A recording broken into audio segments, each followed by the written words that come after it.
Olá, amores, sejam muito bem-vindos, boa noite. Que bom estar aqui com vocês. Vão chegando, vão entrando.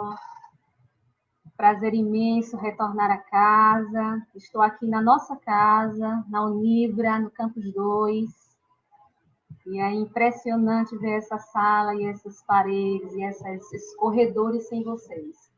Mas, enfim, estamos juntos, conectados, e para mim é sempre um prazer voltar à nossa casa e estar aqui com vocês para discutir uma temática, para discutir um tema super atual, super engajador, principalmente para todos os colegas, diante de todos os cursos que trabalham com a referência e que já tiveram contato com as especificidades. Então, olha só, antes de nós realmente começarmos, a gente vai começar a interagir um pouquinho.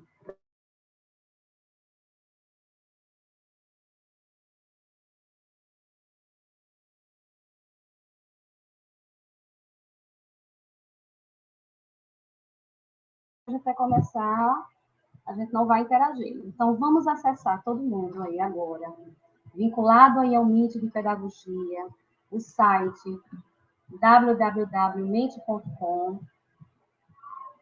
Vocês vão acessar esse site. Assim que vocês abrirem a aba, vocês vão digitar um código 319021. Nesse código, vocês vão se deparar com um questionamento. O que é inclusão educacional? E aí vocês vão colocar diante da percepção de vocês o que é que vocês imaginam, o que é que vocês percebem, o que é que vocês consideram como inclusão educacional. Vamos lá, vamos chegando, vamos interagindo, vamos colocando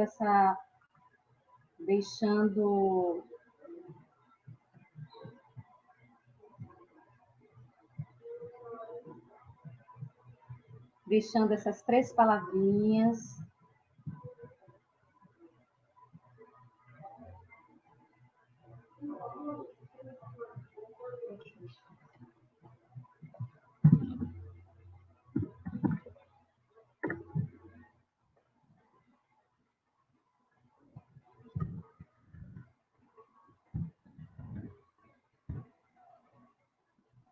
E for chegando, vai entrando.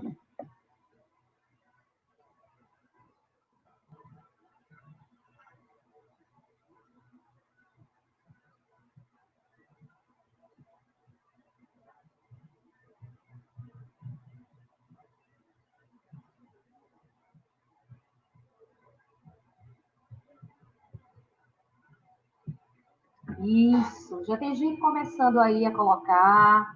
O que é inclusão educacional? Olha a árvore de palavras como está chegando, como está crescendo. Chegam as palavras acolhimento, cuidado, aceitação, diversidade, fiel, esperança. 5 minutinhos aí para que a gente possa colocar, para que quem estiver participando vai colocando, para que a gente possa partir dentro do que vocês consideram do que é inclusão, antes de nós discutirmos o paradigma da diversidade, da exclusão à inclusão. Chegando à aceitação, cuidado. As palavras que estão maiores são as palavras que tiveram maior número de respostas. Então, para a grande maioria que está interagindo, a aceitação é o que seria a inclusão educacional. Cooperação, amor, acolher a todos, empatia, aprendizagem. Chega forte também a questão da socialização. Amanda, tem a árvore aí, a palavra Amanda. Seja bem-vinda, Amanda. Amor ao próximo, desenvolvimento pessoal.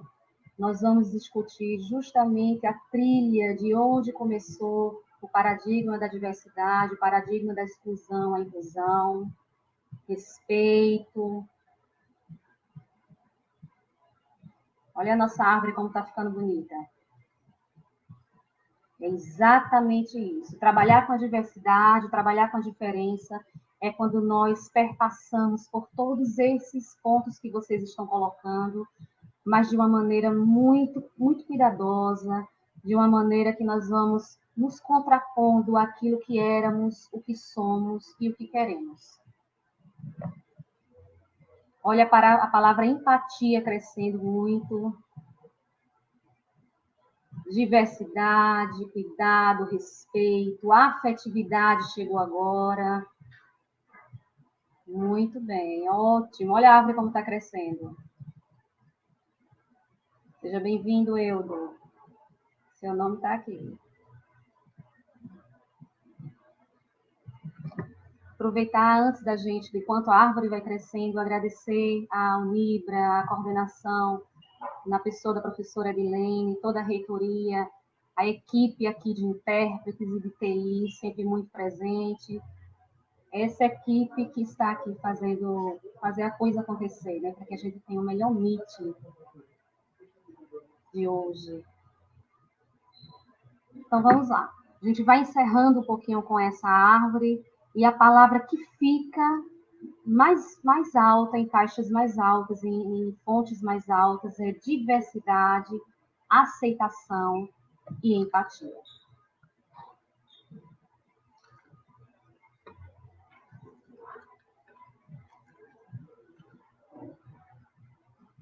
Vamos lá. Discutindo o paradigma da inclusão e da exclusão, a gente precisa compreender o que é incluir. O que é a palavra incluir? O que é essa palavra exclusão? O que é integrar? Nós passamos por vários movimentos durante o contexto histórico, durante toda a história, que nos fizeram entender um pouquinho e mudar o sentido do que é, na verdade, essa inclusão educacional.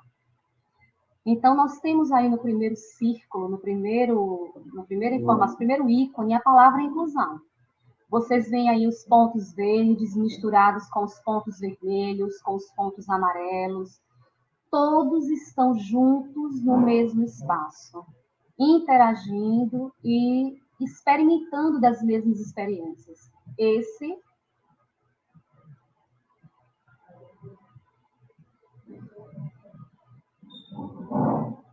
os intérpretes.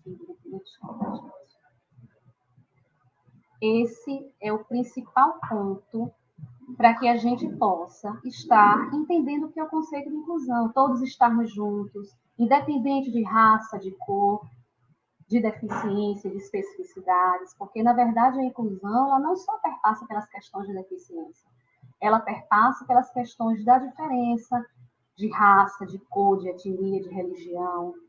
Então, inclusão, incluir, é estarmos todos juntos no mesmo ambiente, respeitando as mesmas condições, as mesmas especificidades, tendo acesso ao recurso, tendo acesso a qualquer ponto da sociedade. Ao lado, vocês têm a palavra exclusão. E aí, exclusão, nós temos todos os pontos verdes, que aí seriam representados os ditos normais, e lá fora, todos os diferentes. Né? Todas aquelas pessoas que possuem algum tipo de diferença, de deficiência, de especificidade, eles estão alijados da sociedade. Então, falar de inclusão educacional sem falar de inclusão social, a gente não consegue entender o contexto, porque a escola ela é um dos pontos da sociedade, né? Ele é um dos grupos da sociedade. Então, a gente precisa entender que a escola está dentro da sociedade, logo, o paradigma da exclusão e o paradigma da inclusão, ela passa pela sociedade como um todo. Abaixo, vocês têm a separação. E aí a gente vai trabalhar um pouquinho como foi vivido essa separação. Porque nós vivemos em cada momento esses pontos aí. A separação nós temos, de fato, os normais, os ditos normais da sociedade convivendo de uma forma e os diferentes totalmente alijados de outra forma. Nas suas casas. Antigamente a gente diz assim, professora, Nós não víamos tantas pessoas com deficiência nas escolas nem nas ruas. Será que não existiam? Sempre existiram. A deficiência e a diferença, ela existe desde a época de Cristo, não é? Na época da Grécia, em Roma, sempre existiu. Mas essas pessoas eram separadas da sociedade, né? E dependendo do momento histórico que a gente vivencia isso, a gente vai ter essas pessoas em manicômios, a gente vai ter realmente elas sendo arremessadas da rocha, da pé, como no caso da Grécia, na questão da mistificação, a gente vai estender isso um pouquinho mais lá na frente. E a integração, que é o que se confunde muito com a inclusão. É isso, estar juntos, né, todos no mesmo espaço, mas aquele grupo que possui algum tipo de deficiência ou diferença, ela não convive com os demais. Então, é os iguais sendo iguais e os diferentes sendo diferentes. Então, a gente tem realmente um grupo ali que está junto, mas que não interage. E para haver inclusão é preciso haver interação com os seus pares. Não basta pertencer, não basta estar dentro de um espaço convivendo junto. A gente precisa de algo mais. Então vamos lá. Qual é o cenário que tínhamos e o que queremos? Será que tínhamos ou será que temos ainda? Vocês colocaram lá na árvore diversidade, respeito, amor, compreensão, acessibilidade, acesso, né? Enfim, colocamos diversas palavras. Mas aí a gente traz o paradigma que nós estamos discutindo. E aí passar pela sociedade até chegar na escola. Que cenário nós tínhamos? A gente passa pela quebra de paradigmas, e aí o que é ser normal? O que é aprender? O que é ensinar? O que é estar ou não na sociedade? O que é respeitar? Né? Que quebra é essa? Que paradigma é esse da diferença? Que tanto se fala e que a gente precisa discutir? Porque quando nós dizemos que nós somos todos iguais, nós não somos todos iguais. Nós somos iguais em termos de garantia de lei, né? De direitos, assim como de deveres. Mas nós somos completamente diferentes, mesmo aqueles ditos normais. Então, na nossa sala de aula e na nossa sociedade, nós temos o convívio com a diferença como um todo. Então, nós vivemos um momento, lá atrás, lá na Grécia, onde a gente experimentou o massacre, o abandono e a rejeição, quando uma criança com deficiência ela nascia, porque a lei dos gregos é a lei do mais velho e do mais forte. Então, você tinha que ser belo, você tinha que ser forte. Quando você nascia com algum tipo de deficiência, essas crianças elas eram arremessadas, elas eram abandonadas. Quem já assistiu aqui ao filme 300 pode ver no momento que essas crianças, as nascidas com deficiência ou mais fraquinhas, elas são arremessadas. Porque a cultura grega é a cultura que ela media, ela coloca como uma sorte. As crianças elas deixavam suas famílias aos 7 anos de idade para poder se lançar numa floresta e só retornavam aos 14, como homens. Era a prova para se tornar homem. Então, você imagina uma criança que nascesse com uma deficiência física, enfim. Na Índia, a gente já tem um outro contexto.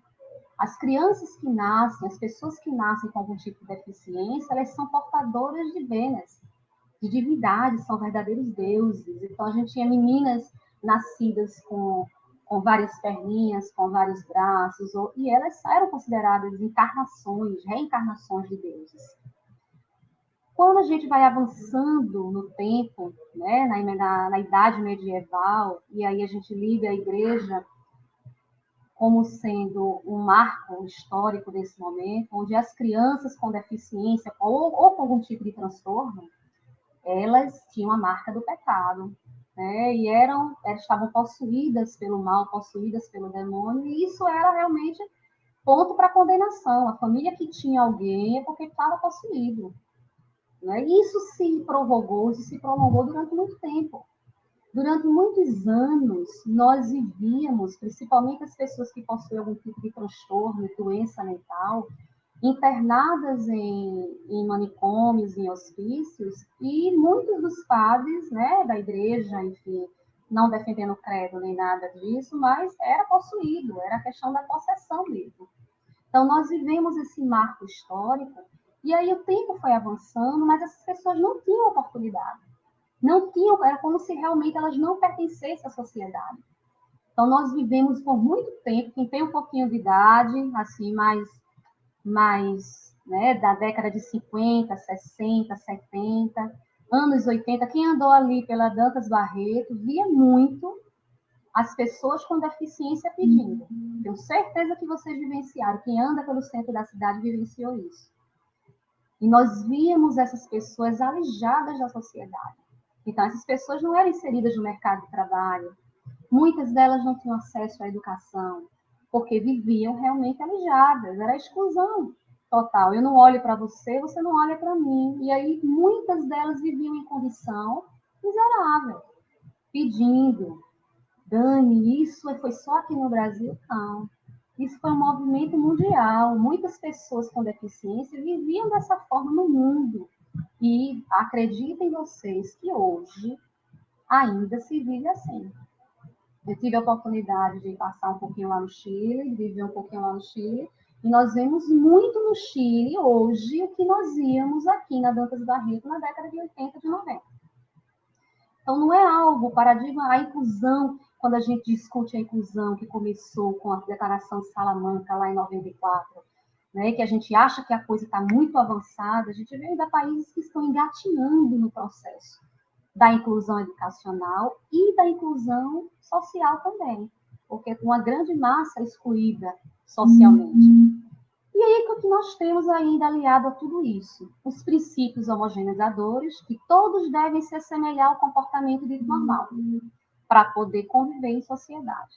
O que aconteceu com os surdos? Nossa equipe de intérprete está aqui. Os surdos, na verdade, eles entraram a princípio, né, no colégio de São Paulo, o primeiro colégio, e eles entravam no colégio onde tinham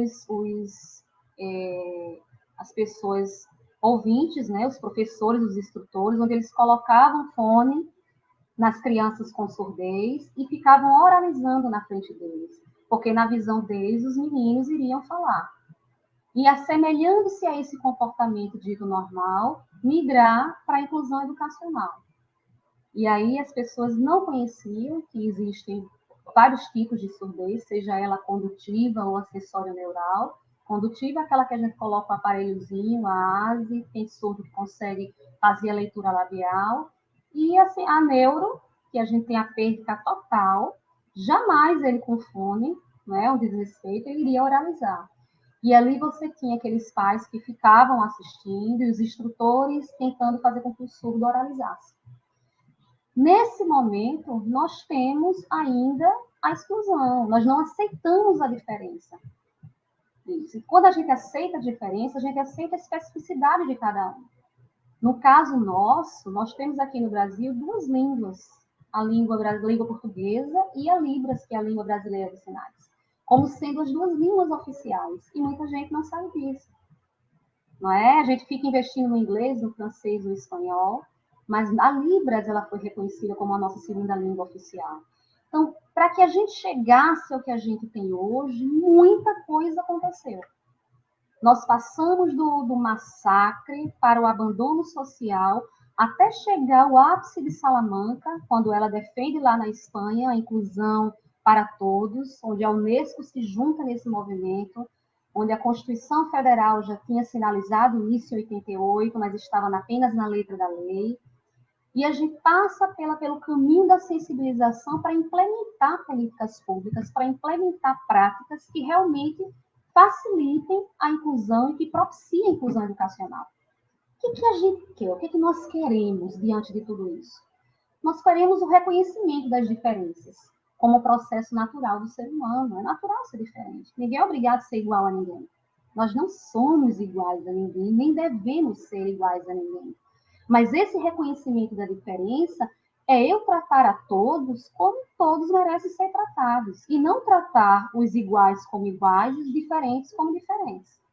E esse é o grande desafio da escola e também da universidade, de todas as universidades, do ensino público como todo, do ensino privado como todo. É a gente garantir a inclusão social versus a inclusão educacional.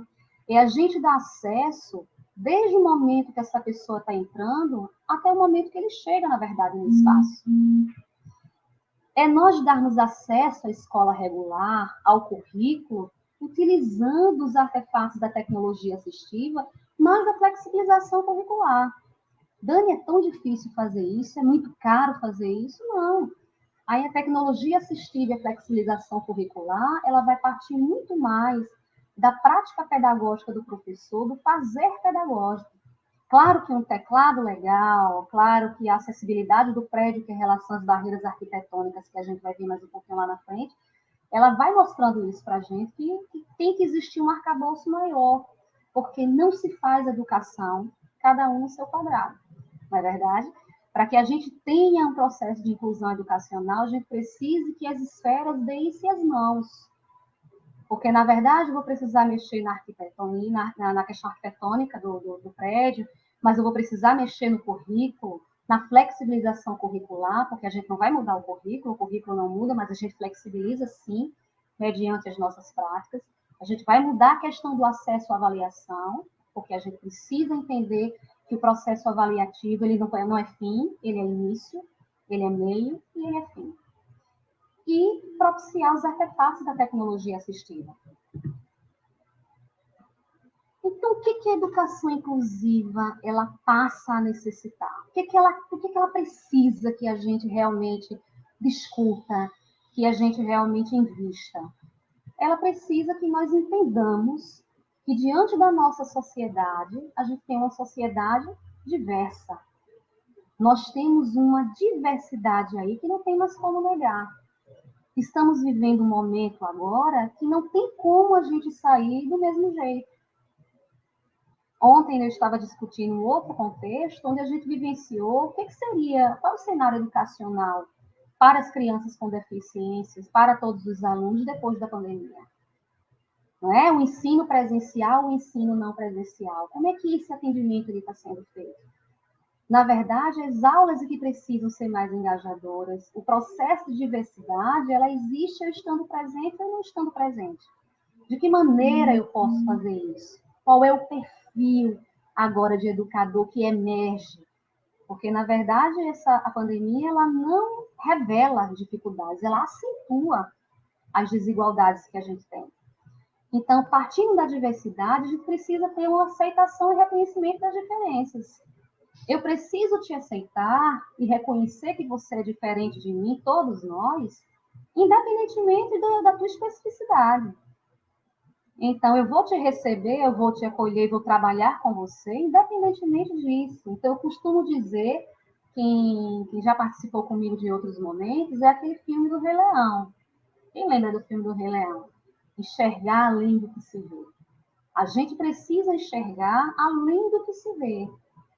Então, a gente precisa enxergar além da cadeira de rodas, além da deficiência física, da cegueira, da baixa visão, do autismo, dos transtornos, é enxergar além do que se vê.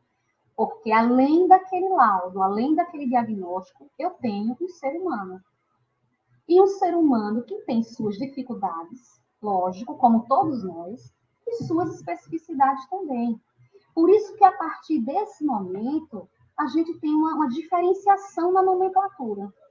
Quem lembra, quem já leu muitos documentos, vocês vão se deparar num momento ou outro com a palavra excepcional. Essas pessoas com alguma diferença, com alguma deficiência, eram chamadas de excepcionais. E aí, excepcional, por que excepcional? E aí a gente vai para o significado da palavra, né? E aí mudou para especial. Ai, nós somos especiais. Todos nós somos especiais. Não é verdade? Então, assim, a gente vai mudando o contexto à medida que a gente vai aprofundando e reconhecendo o paradigma da diversidade. A gente sai de excepcional, especial, deficiente, e aí a gente tem um paradigma. Será que deficiência gera deficiência no mercado de trabalho? É deficiente, eficiente? Qual é o paradigma? Qual é a régua que eu estou usando nesse contexto? E aí a gente evolui para uma outra palavra, uma outra expressão que se chama pessoa com deficiência ou transtorno. E aí a gente tem um público da educação especial aí, que inicialmente era a pessoa com deficiência física, visual, auditiva, mental. Olha, eles usavam ainda mental, hoje a gente usa intelectual. E entra aí também os transtornos, como o TEA, o transtorno do espectro autista, onde a gente tem uma verdadeira coxa de retalhos aí para poder discutir. Mas, na verdade, a gente vai perpassando o tempo e a gente vai tendo que rever o conceito do que é ser diferente, do que é ser deficiente, o que é ser eficiente, o que é quando eu trago uma pessoa para empregar na minha empresa, no mercado de trabalho com alguma deficiência, como é que ela vai render, qual é a régua, qual é o tipo de acessibilidade, como é que ela vai conviver com esses pares, porque só há inclusão educacional se eu fizer pontes com os meus pares. No caso dos estudantes, são seus colegas. Não é? No caso, todos nós aqui, enquanto professores, somos colegas dos outros. Então, a gente precisa estabelecer pontes e conviver com o outro. E fazer com que isso enriqueça o desenvolvimento social e pessoal. Porque não só ganha a pessoa com deficiência, ganha todos nós que estamos convivendo com a diversidade. E quando eu falo com a diversidade, eu falo com a diversidade de gênero, de cor, de religião. A gente precisa entender que a gente precisa respeitar todas essas diferenças e ter, inclusive, a condição de propiciar o acesso, né? E correr atrás desse acesso. Então, nós temos aí quais são os alicerces: diversidade, reconhecimento das diferenças, compromisso e formação continuada. Olha aí o compromisso e a formação continuada. Compromisso surgiu lá na árvore que vocês colocaram. Por que formação continuada? E aí a gente pode até colocar um pouquinho da formação inicial também. O que nós, enquanto professores, que estamos em formação no curso de pedagogia, o que nós estamos vivenciando em termos de acesso, de acessibilidade, da língua brasileira de sinais? Aqui a nossa instituição ela sai na frente, não é? Porque nós temos no nosso currículo disciplinas que propiciam a gente discutir esse paradigma e conviver com essa diversidade, experimentando. Claro que todos nós precisamos aprofundar, porque em 4 anos que nós estamos de formação, muita coisa vai acontecer e muita coisa vai mudar. Né? Lá fora, aqui no Brasil, a gente estuda 4 anos, trabalha e se aposenta. Né? E aqui a gente precisa fazer o caminho, começar a mudar um pouquinho isso. Estuda, trabalha, volta, se forma mais um pouquinho, investe em lazer, trabalha. Mudar um pouquinho esse contexto, porque nós precisamos estar o tempo todo em formação, para poder discutir e entender essas mudanças que passam pela sociedade, que não são poucas. Né? Estão a todo vapor, aí, correndo a todo vapor. Hoje, uma criança de 7 anos tem mais informação do que o imperador romano na sua idade madura. Então, as coisas estão mudando a todo vapor. E quando a gente sai de uma educação não presencial para não presencial, a gente tem os metadados chegando diretamente na casa de vocês.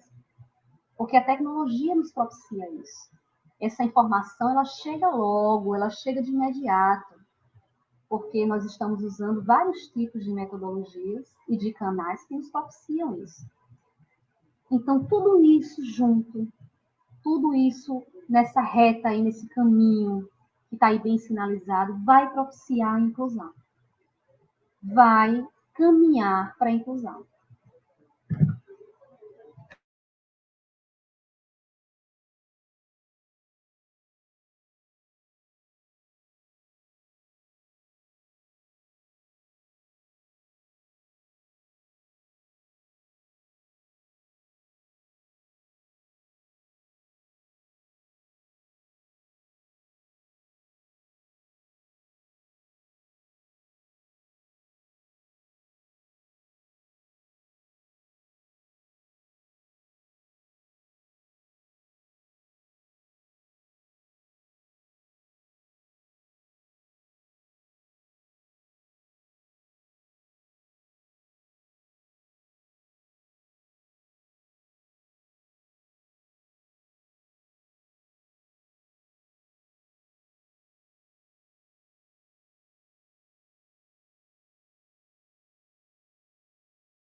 Ô, professor, voltei.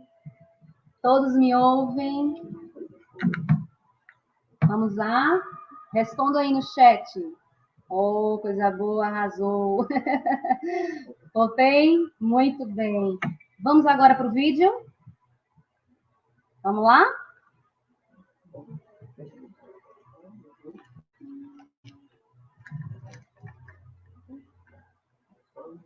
Vamos lá. Vamos voltar do vídeo.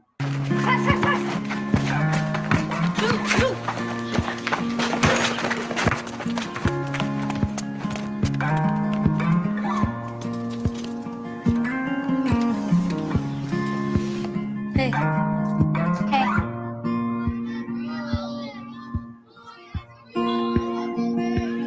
I pick up a broken comb,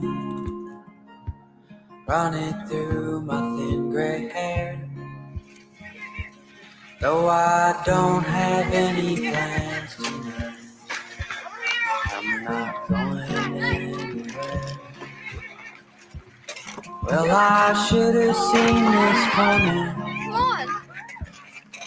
Don't know why I'm surprised. When the best of us steps up, our nation stands a little taller. We all play for Canada.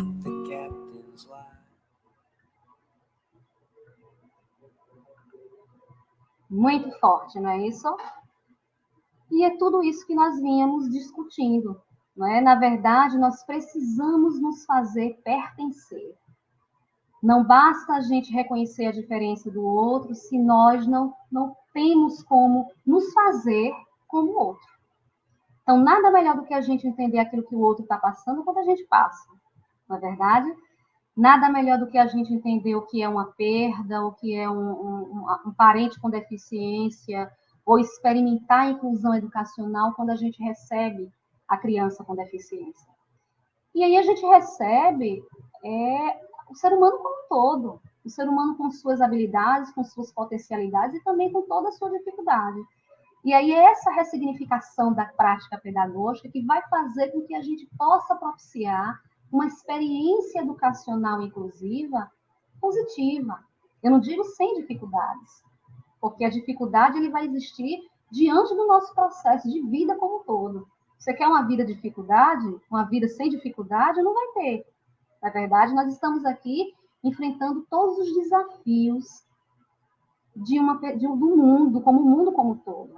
Né? E a inclusão escolar, a inclusão educacional, ela propicia, ela se manifesta diante disso tudo e faz com que o professor e os estudantes requeram uma nova ressignificação da prática pedagógica e de engajamento docente-discente. Então, olha aí o que é inclusão escolar.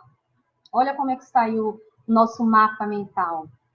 Inclusão é estar com o outro, é interagir com o outro. O sentido de incluir é isso. É no momento que eu vejo um menino lá na cadeira de rodas e ele quer brincar, ele está com a bola de basquete dela, com o grupo dele, como é que eu posso fazer com que ele brinque, com que ele participe? A inclusão é nossa capacidade de entender e reconhecer o outro e, assim, ter o privilégio de conviver e compartilhar com pessoas diferentes de nós. Claro. Como eu estava dizendo a vocês, não só ganha a pessoa com deficiência. Ganhamos todos nós, que aprendemos um pouco mais a todo momento e a todo dia. Eu, como convivo com a diferença e com a deficiência dentro da minha casa, eu costumo dizer que meu filho me ensinou muito mais do que eu a ele. Meus alunos me ensinam muito mais do que eu a eles. Nós estamos diante de um processo dialético de aprendizagem, de vida e dentro da universidade e da escola. A educação inclusiva, ela acolhe todas as pessoas sem exceção, mas é todas as pessoas sem exceção. É o gordinho, é o magrinho, né? É aquele que é homossexual, negro, branco, índio, né? E a gente fica discutindo muito nas nossas aulas esse atendimento educacional especializado, que a gente só acha que é para pessoa com deficiência. Mas se o professor do atendimento educacional especializado tiver na comunidade quilombola ou tiver na comunidade indígena, ele vai atender as crianças da comunidade quilombola, respeitando toda a sua cultura, todo o seu modo de ver e perceber o mundo. Olha só aí, que slide legal para a gente poder. Tem muito pano nas mangas aí para a gente. O que seria também essa inclusão educacional? Olha ali a palavrinha acessibilidade e transpor barreiras. E nesse transpor barreiras, a gente tem as libras, uma língua brasileira de sinais, eu reconhecer que a língua materna do surdo não é a língua portuguesa, mas a língua brasileira de sinais, é entender que a língua portuguesa vai ser apenas a L2 quando ele for escrever, e mesmo assim, quando ele for escrever, a gente precisa analisar essa escrita de uma maneira muito cautelosa, porque a gente vai ver uma escrita sem conectivos, porque é o que faz sentido para o ser humano. E aí o professor que ele é ouvinte, ele precisa estar sensível a entender esse contexto.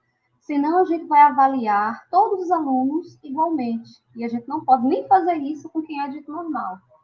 A avaliação ele é um processo que, embora a gente vivencie de maneira coletiva, cada ser humano ele dá uma resposta para a gente.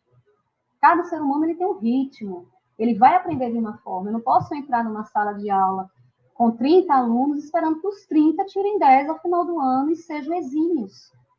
Sejam alunos estrelas. Porque eu não só tenho estrelas. Na verdade, a gente não só tem aluno estrela. A gente tem uma diversidade aí. Não é porque você tirou um 9, tirou um 8, ainda está no processo de alfabetização, enfim, que você vai deixar de ser melhor ou pior do que ninguém. Existem as barreiras atitudinais, e essas estão escondidas, não é? Porque as barreiras arquitetônicas é do acesso. Eu coloco o prédio ali, eu faço uma rampa, eu coloco um elevador, eu coloco um piso tátil ali, eu quebro as barreiras arquitetônicas, mas as atitudinais não, porque ela vem de dentro. O preconceito, muitas vezes, ele está muito enrustido, ele está muito dentro da gente. Né? E a gente, muitas vezes, não percebe que está praticando até um ato preconceituoso ou que tem o preconceito. Porque é na atitude, é na forma de aceitar e compartilhar o material, de trabalhar com o outro. Eu, como eu tenho dentro da Unibras, salas de aulas que eu tenho alunos que têm deficiência ou que têm algum tipo de transtorno, então a gente experimenta isso. A gente vivencia isso. Né? Quando essa atitude de acolher o colega, de fazer um trabalho junto, de facilitar. Logo do lado vocês têm o Braille aí. E o Braille não é a linguagem, mas é um código. Né? É o código Braille para as pessoas com cegueira e baixa visão. Orientação e mobilidade, que faz parte também, quem tem uma especificidade de cegueira ou baixa visão, e nós, como professores que queremos ter acesso, né, nos formarmos e sermos brailleistas, nós temos aliado ao Código Braille a orientação e mobilidade. Né? Como essa pessoa com deficiência visual, com cegueira, com baixa visão, como é que ela se comporta na sociedade? Por que a gente não pode tocar no cão-guia? Então, tudo isso a gente vai discutindo e a gente vai aprendendo no nosso processo de formação. A gente não pode tocar no cão-guia, porque o cão-guia está específico para a pessoa com deficiência. Então, se a gente toca, ele tem que obedecer os comandos do condutor. Ele está guiando ali. Então, à medida que eu estou alisando, eu estou tirando a atenção daquele animal que é treinado e que tem que estabelecer um feeling, né, uma relação com a pessoa com deficiência. Olha o AEE aí. O que significa AEE? Atendimento Educacional Especializado. Esse AEE nós discutimos muito, né, nas nossas aulas. Quem está comigo, e nós vamos discutir também aqui. Professor do atendimento educacional especializado, qual é o papel desse professor? Qual é o papel dos estudantes de pedagogia que estão atuando como apoio? O aluno, ele não é, o estudante, ele não é nem do AEE, nem só do professor do apoio. Ele é da escola, ele é da instituição. Então, todos os atores pedagógicos, eles têm que trabalhar em regime de parceria. Embora o atendimento educacional especializado ele venha para complementar e suplementar, não é, esse processo educacional inclusivo, mas ele tem que ser trabalhado de maneira parceira. Porque eu preciso planejar com o professor regente. O aluno, quando ele entra, ele passa pela portaria, ele não vem direto para a minha sala de aula. Então, o porteiro, ele está ali, ele precisa conhecer aquele aluno, ele precisa saber como interagir. O gestor, o coordenador, com certeza. porque ele participa do plano de ação da escola, da filosofia da escola ou da universidade como um todo. Porque nós temos uma filosofia, né? E dentro daquele PPP, do projeto político-pedagógico, todos os atores, eles se colocam ali, dão suas contribuições. Então, o professor, como ele é gestor da sua sala de aula, e dentro da sua sala de aula, ele tem vários atores ali. E aí entra o professor regente, entra o professor do atendimento educacional especializado e entra o professor de apoio, que são os nossos alunos que, quando vão a campo estagiar, eu não digo mais o estágio curricular, mas aquele estágio remunerado, eles entram como esse professor de apoio. E aí a função do professor do atendimento educacional especializado é também formar em serviço esse estudante. Porque esse estudante de pedagogia ele também está em formação. E ele precisa desse profissional atuando dentro da escola. Ele precisa que os outros atores também estejam atuando. E o atuar não é só no ensinar e no aprender. É fazer com que essa educação ela se torne mais engajadora. E o que vem acontecendo? Eu não gosto de ir para a escola porque a escola é chata. Eu não gosto de assistir a aula porque a aula é chata. Então, a gente precisa realmente propiciar o protagonismo estudantil. E a tecnologia assistiva para as pessoas com deficiência, ela propicia isso. Mas ela só propicia se os atores estiverem engajados. Se nós, enquanto professores, também estivermos participando desse processo. E aí, quando eu digo professores, eu digo também trabalhadores da educação. Não é? Porque se o aluno com transtorno do espectro autista surtar no pátio, não sou eu, o aluno não está surtando, o aluno está caindo no chão. O porteiro está ali para ajudar, o coordenador está ali para ajudar, o gestor está ali para ajudar. Então, os atores precisam entender que o aluno, o estudante com deficiência, ele é da escola. Ele não é só do atendimento educacional especializado, ele não é só do professor regente e não é só do professor de apoio.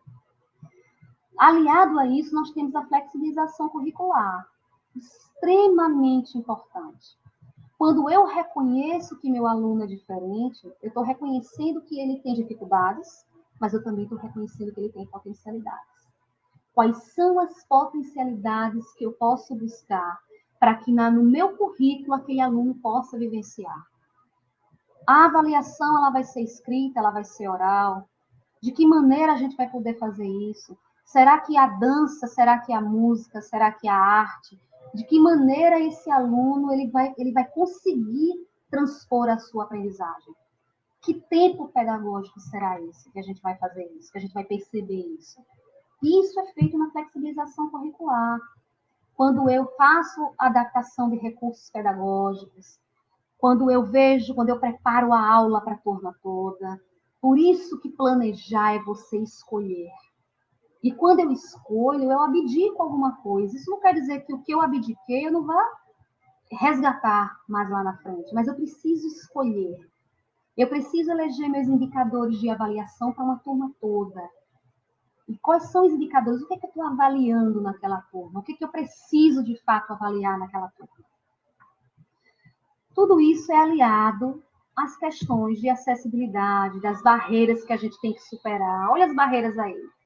Atitudinais, que são os preconceitos, os estigmas, os estereótipos, as discriminações que marginalizam e excluem as pessoas com deficiência. A arquitetônica, como nós já havíamos falado, as questões do acesso aos espaços, a questão comunicacional, a questão que impede a comunicação, assim como eu preciso dar acesso às libras, à linguagem brasileira de sinais, às pessoas que possuem surdez, aos surdos. Eu preciso garantir uma comunicação alternativa, aumentativa, uma prancha de comunicação com os símbolos para aquela criança que não é verbal. Porque muita coisa difícil que as pessoas estão caladinhas, elas não falam, porque diante da sua deficiência elas são impedidas de falar, mas não entendem, elas entendem.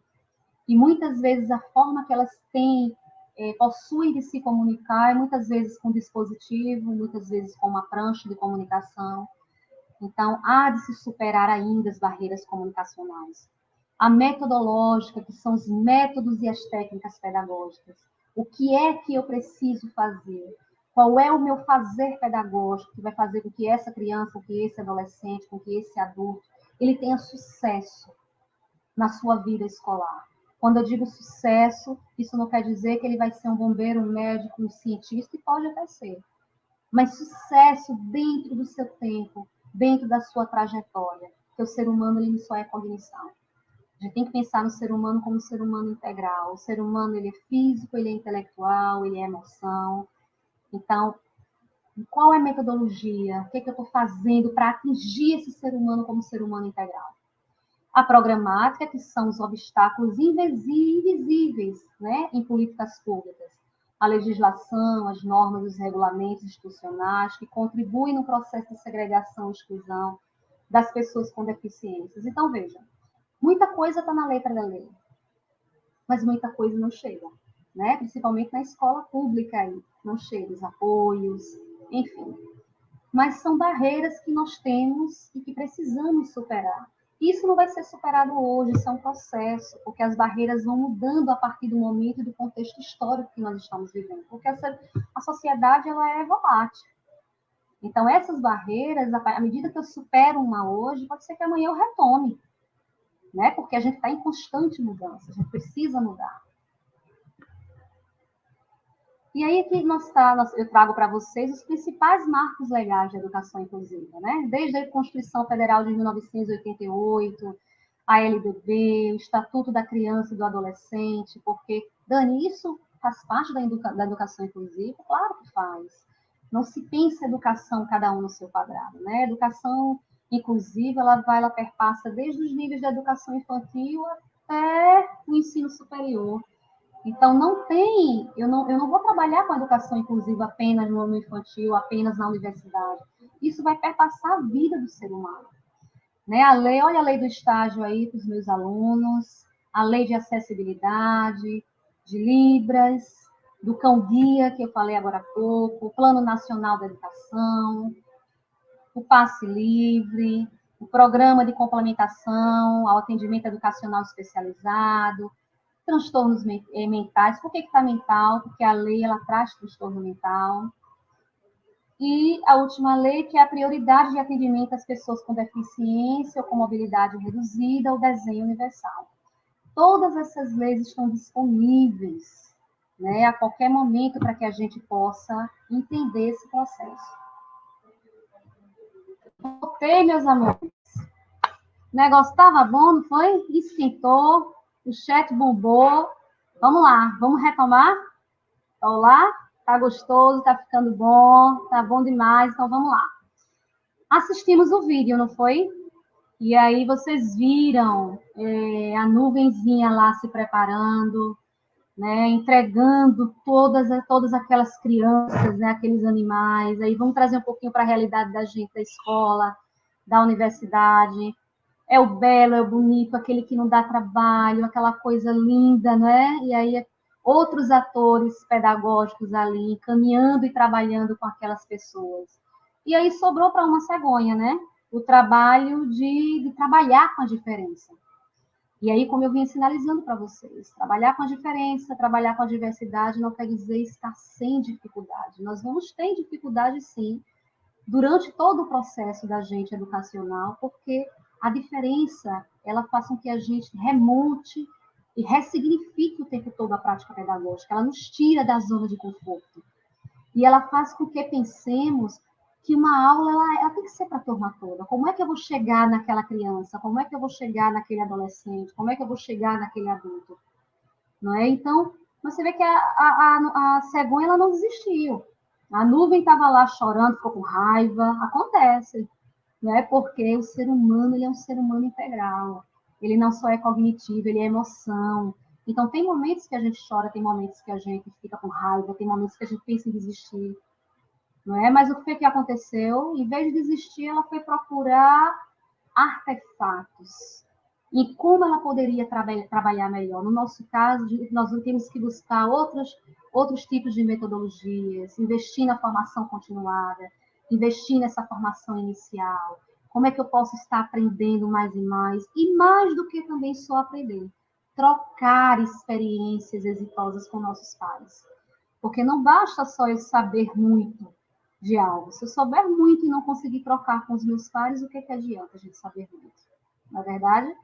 Então, A gente precisa entender que as experiências exitosas, o trabalho que funciona com a Dani, pode estar funcionando com o Eudo, pode estar funcionando com a Josi, com a Emanuel, mas Fábio pode ter dificuldade. E aí Fábio precisa trocar com a gente qual é a dificuldade, porque nós, enquanto educadores, enquanto time de educação, a gente precisa entender que não se faz educação cada um no seu quadrado e que nós estamos juntos para poder justamente auxiliar o colega, para poder apontar estratégias. Olha nesse momento que nós estamos vivendo, não é? De educação não presencial. Olha o dilema que a educação infantil está passando aí. Como é que vai vivenciar a educação não presencial com as crianças da primeira infância e de tenra idade? A gente precisa pensar junto, né? Como nós estamos fazendo aqui, discutindo aqui nesse meeting, nesse espaço maravilhoso que a Unibra abriu para a gente discutir. Então, é pensarmos juntos em novos caminhos e novas possibilidades. E o que a gente precisa para que essa sociedade ela se torne mais justa, mais inclusiva? Aí a gente vai partir lá em cima, ó. Flexibilização curricular, como eu já tinha falado, escola e professores capacitados. A escola e os professores engajados, capacitados. Investir e apostar no sucesso de todos os estudantes. Né? O sucesso escolar de todos. Esse sucesso ele parte do pressuposto que eu reconheço a diferença, que eu flexibilizo a minha aula e que quando eu vou tratar do processo avaliativo, eu abro o leque de possibilidades e não fecho. Não existe apenas uma maneira de avaliar. Existem várias maneiras de avaliar e a avaliação ela não é fim, ela é processo.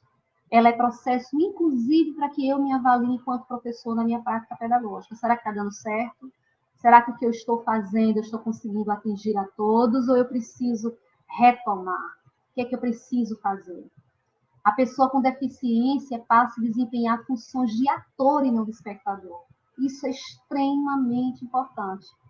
A pessoa com deficiência, às vezes, muitas vezes ela é vista com aquela que ela é o coitado, que ela vai mais precisar de ajuda do que ajudar alguém. Então, a gente precisa fazer com que essa pessoa com deficiência, ela se lance na função de ator da sua aprendizagem, mas fazendo aquilo que ela consegue fazer e sendo valorizado por isso. Entendem o que eu quero dizer? Então, na verdade, eu não consigo ter o movimento das minhas mãos, mas eu consigo escrever com a boca, com os pés, que isso seja possibilitado. Eu quero fazer a ponta do lápis, como a gente discute muito. Eu vou adaptar uma lapiseira para colocar na banca do meu aluno para que ele consiga fazer, apontar o seu lápis. São coisas simples, mas que impactam diretamente na questão da autonomia, da alteridade e da identidade. Não é? Então, a gente precisa investir também nessa autoestima, na inteligência emocional, nesse novo contexto de educação que nós estamos vivendo mais do que nunca hoje, ele é primordial. Eu costumo dizer para os meus alunos que nós somos admitidos por nossas capacidades técnicas e pelo currículo e demitidos pela capacidade de gerir relações e sentimentos. Porque nós somos isso também. Né? Então, você investir nessa questão da autoestima, da pessoa acreditar que ela pode, que ela é valorizada por isso, fazer com que os colegas entendam que o tempo é diferente, que o meio com que ela vai desempenhar e vai colocar a sua forma de aprender é diferenciado, tem um tempo mais lento, é preciso que a gente torne essa sala mais sensível aos tempos de cada um, inclusive nós, enquanto professores. Também estamos nesse contexto. Se nós aliarmos tudo isso que nós discutimos até agora, com certeza nós vamos ter uma sociedade mais justa e mais inclusiva. Olha aí a relação de professores e estudantes. O que requer de nós enquanto professores? O que requer de vocês enquanto estudantes? Enquanto estudantes que somos também, né? Porque a gente nunca está distante de aprender, nunca deixamos de estudar. A princípio, nós temos que ter ideias. Como é que nós vamos resolver o problema da acessibilidade, o problema curricular, o problema do preconceito, o problema da aprendizagem, o problema das formas de aprender? Que concepção de educação a gente vai começar a construir a partir de agora? Nesse cenário pós-pandemia, considerando a criança, o adolescente, o adulto com deficiência. Como é que a gente vai se organizar? Como é que vai ser a nova estrutura de organização? O respeito em relação ao ritmo, ao momento que estamos vivendo, mas o momento que nós vamos superar e que nós vamos voltar. E que de maneira, qual é a forma que nós vamos voltar? Como é que nós vamos chegar à nossa casa aqui, que está linda, esperando por nós? Temos que ter motivação para aprender. E mais que motivação para aprender, motivação também para ensinar e para trocar. Estamos na era onde a academia, um tempo atrás, discutia as formas de ensinar, e hoje nós discutimos mundialmente quais são as formas de aprender. Qual é a motivação que eu tenho para aprender? O que é significativo para mim? Qual é a capacidade que eu tenho para resolver problemas enquanto educador? É pensar fora da caixinha, a gente precisa pensar fora da caixa.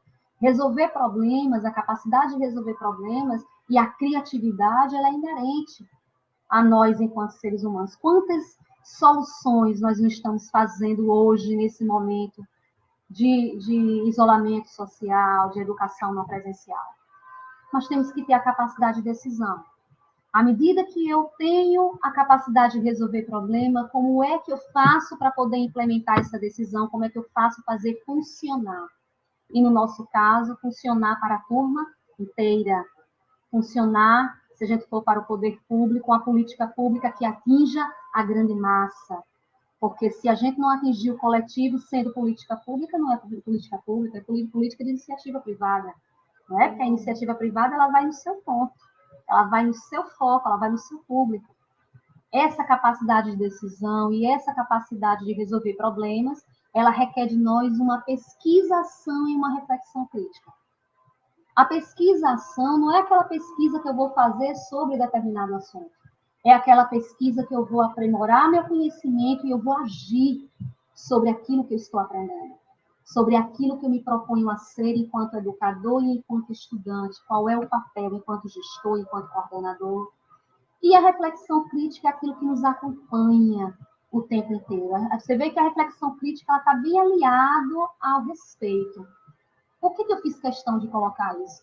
Porque nós temos que ser críticos, mas com muito respeito. Não é isso? Porque nós vivemos numa diversidade, numa ideia, numa diferença de um conjunto de ideias que requer da gente essa reflexão crítica e esse respeito caminhando juntos para que a gente possa fazer, ter a capacidade de resolução e resolver os problemas da melhor maneira possível e para todo mundo. E aí, nós estamos no momento encerrando assim a explanação, mas eu vou abrir sim uns 10 minutinhos, 5 temos ainda para o nosso chat, para responder aí com algumas perguntas de vocês, para que a gente possa agora tá junto, né? Estou junto com vocês, quem me ouve, quem me escuta. Alguma pergunta? Sim?